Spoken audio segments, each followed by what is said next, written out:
पुन्हा एक वार या सकाळच्या तुम्हा सर्वांना हार्दिक अशा शुभेच्छा. अत्यंत महत्त्वाच्या विषयावरती आज आपण आजच्या व्हिडिओमध्ये पाहणार आहोत, मनन चिंतन करणार आहोत आणि तो विषय म्हणजे मध्यस्थीची प्रार्थना. प्रियजनांनो, मध्यस्थीची प्रार्थना हे सर्वजण वैयक्तिकरित्या करू शकतात आणि सर्व ग्रुपमध्ये सुद्धा मध्यस्थीची प्रार्थना करू शकतात. चर्चमध्ये आणि आपल्या राहत्या ठिकाणी सुद्धा आपण मध्यस्थीची प्रार्थना ही करू शकतो. बायबल मध्यस्थीच्या प्रार्थनेला अगदी जोरदार प्रोत्साहन देते. या मध्यस्थीच्या प्रार्थनेमध्ये आपण इतरांसाठी आणि त्यांच्या गरजांच्यासाठी प्रार्थना करत असतो. प्रेम दाखवण्याचा, ओझे वाहून नेण्याचा आणि कठीण परिस्थितीत देवाची शक्ती आणण्याचा एक मार्ग म्हणून या मध्यस्थीच्या प्रार्थनेकडे पाहिले जातं. किती महत्त्वाची आहे मध्यस्थीची प्रार्थना. कठीण काळामध्ये देवाचं सामर्थ्य खाली आणण्याचा मार्ग म्हणजे मध्यस्थीची प्रार्थना.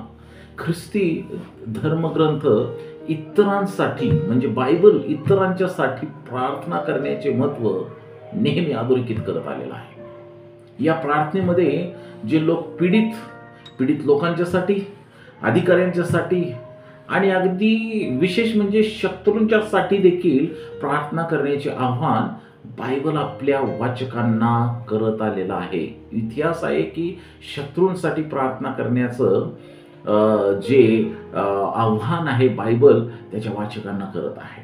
प्रियजनांनो, काही वचनं मी आजच्या मनन चिंतनामध्ये पाहणार आहे. कृपा करून ते आपण सर्वांनी आपल्या बायबलमध्ये उघडून पाहावी अशी मी आपल्याला विनंती करतो.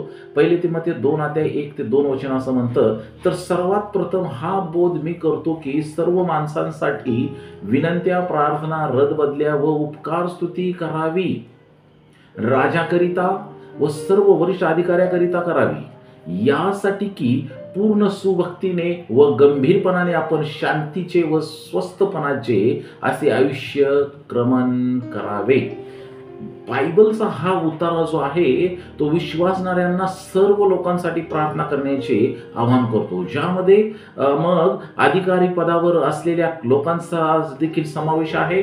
म्हणजेच मध्यस्थीच्या प्रार्थनेची व्याप्ती खूप मोठी या ठिकाणी करून ठेवण्यात आलेली आहे की सर्वात वरच्या अधिकाऱ्यासाठी सुद्धा तुम्ही प्रार्थना करायची आहे. बायबल आपल्याला सांगतं प्रियजनांनो, याकोबाचं पत्र 5:16 आपल्याला सांगतं, तेव्हा तुम्ही निरोगी व्हावे म्हणून आपली पातके एकमेकाजवळ कबूल करून एकमेकासाठी प्रार्थना करा. नीतिमानाची प्रार्थना कार्य करण्यात फार प्रबळ असते. हे वचन प्रियजनांनो महत्वाचं वचन आहे. हे विश्वासणाऱ्यांना एकमेकासाठी प्रार्थना करण्यास प्रोत्साहित करते. विशेष म्हणजे या वचनात एखाद्याला आरोग्य मिळण्याचा उल्लेख सुद्धा आलेला आहे. नीतिमान व्यक्तीने प्रार्थना केल्यानंतर, महत्वाचा मुद्दा लक्षात घ्या, नीतिमान व्यक्तीने प्रार्थना केल्यानंतर एखाद्याला बरे वाटेल असे वचन स्पष्टपणे आपल्याला सांगत आहे किंवा म्हणत आहे. नीतिमान माणसानं प्रार्थना केल्यानंतर एखाद्याला बरं वाटेल. म्हणजे नीतिमान व्यक्तीच्या प्रार्थनेची शक्ती किती मोठी आहे हे पहा. कितीतरी मोठी नीतिमान माणसाच्या प्रार्थनेमध्ये सामर्थ्य आहे आणि ते एखाद्याला बरं सुद्धा करू शकतं. गलातीपत्र 6 आणि 2 वचन आपल्याला सांगतं, एकमेकांची ओझी व्हा म्हणजे तुम्ही ख्रिस्ताचा नियम पूर्ण करा. हे वचन एकमेकांचे ओझे वाहून नेण्याच्या महत्वावर भर देते. एकमेकाची ओझी वाहून नेणे, जे आपण हे एकमेकाची ओझे वाहून नेणे म्हणजे मध्यस्थीच्या प्रार्थनेद्वारे हे ओझं वाहण्याचं काम पूर्ण केलं जाऊ शकतं. इफिसकरास 6:18 आम्ही पाहितलं तर आपल्याला खूप महत्वाचा सल्ला देतं. सर्व प्रकारची प्रार्थना व विनवणी करा, सर्व प्रसंगी आत्म्याच्या प्रेरणेने, विशेष म्हणजे आत्म्याच्या प्रेरणेने प्रार्थना करा आणि ह्या कामी पूर्ण तत्परतेने व सर्व पवित्र जनांसाठी विनवणी करीत जागृत राहा. जागरूकतेची प्रार्थनाने, आत्म्याने केलेली प्रार्थना खूप महत्वाची आहे. हे वचन सर्व प्रभूच्या लोकांसाठी सर्व प्रकारच्या प्रार्थना आणि विनंत्यासह आत्म्यात, विशेषतः आत्म्यात प्रार्थना करण्यास प्रोत्साहित करते. हे वचन सतत मध्यस्थीच्या प्रार्थनेच्या महत्वावर भर देतं की मध्यस्थीची प्रार्थना किती महत्वाची आहे. मत्ते 5:44 वचन सांगतं, मी तर तुम्हाला सांगतो, तुम्ही आपल्या वैर्यावर प्रीती करा आणि जे तुमचा छळ करीतात त्यांच्यासाठी प्रार्थना करा. प्रियजनांनो, येशू ख्रिस्ताने विश्वासणाऱ्यांना त्यांच्या शत्रूवर प्रेम करण्याची आणि त्यांचा छळ करणाऱ्यांसाठी प्रार्थना करण्याची आज्ञा आपल्याला दिलेली आहे. ही मध्यस्थीची प्रार्थना आहे जी आम्हाला आमच्या तारणाऱ्याने शिकविली आहे. जर आम्ही मध्यस्थीच्या प्रार्थनेमध्ये आमच्या शत्रूसाठी, ज्यांनी आमचा छळ केला, त्यांच्यासाठी प्रार्थना करत असू, तर आम्हाला ही मध्यस्थीची प्रार्थना सार्वकालिक जीवन, धन्य आशा आणि प्रभू बरोबरचा सहवास याची खात्री देते. मध्यस्थीच्या प्रार्थनेचे फायदे काय आहे? मध्यस्थीची प्रार्थना इतरांच्या जीवनात देवाचा हस्तक्षेप सक्रियपणे शोधून त्यांच्याबद्दल प्रेम आणि काळजी दर्शवते. किती महत्वाचं आहे मध्यस्थीची प्रार्थना. आध्यात्मिक हल्ल्यांविरुद्ध विश्वासणारे इतरांसाठी उभे राहतात तेव्हा आध्यात्मिक युद्धात ते एक शक्तिशाली साधन असू शकते.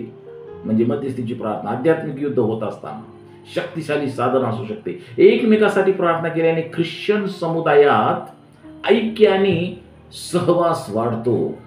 मध्यस्थीची प्रार्थना व्यक्ती आणि परिस्थितीसाठी देवाची इच्छा काय आहे आणि देवाचा उद्देश ओळखण्यास मध्यस्थीची प्रार्थना मदत करू शकते. मध्यस्थीची प्रार्थना कशी करावी? आपण सर्वजण मध्यस्थीची प्रार्थना करत असतो, पण त्याचा खरा नियम मध्यस्थीची प्रार्थना करण्याचा काय आहे? इतरांसाठी प्रार्थना करण्यापूर्वी वैयक्तिक पापांची कबुली देणे महत्वाचे आहे. जो प्रार्थना करतो त्यानं आपल्या पापांची कबुली देणं खूप महत्वाचं आहे. मध्यस्थीची प्रार्थना करण्याच्या अगोदर देव प्रार्थना ऐकतो आणि उत्तर देतो यावर विश्वास ठेवूनच प्रार्थना केली पाहिजे. तुमच्या मध्यस्थीच्या प्रार्थनेत तुम्ही ज्या व्यक्तींसाठी प्रार्थना करत आहात त्याच्या विशिष्ट गरजांवर आपल्या प्रार्थनेत लक्ष केंद्रित झालेलं असलं पाहिजे.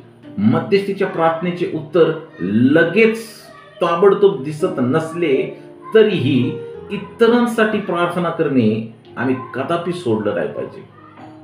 मध्यस्थीची प्रार्थना करणे ही एक शक्तिशाली पूर्वीपासून चालत आलेली प्रथा आहे, जी ही प्रथा सकारात्मक बदल घडवून आणू शकते. म्हणजे आजारातून सुद्धा मी मगाशीच पाहिलं की बरं करू शकते, जर तो प्रार्थना करताना नीतिमान असेल तर.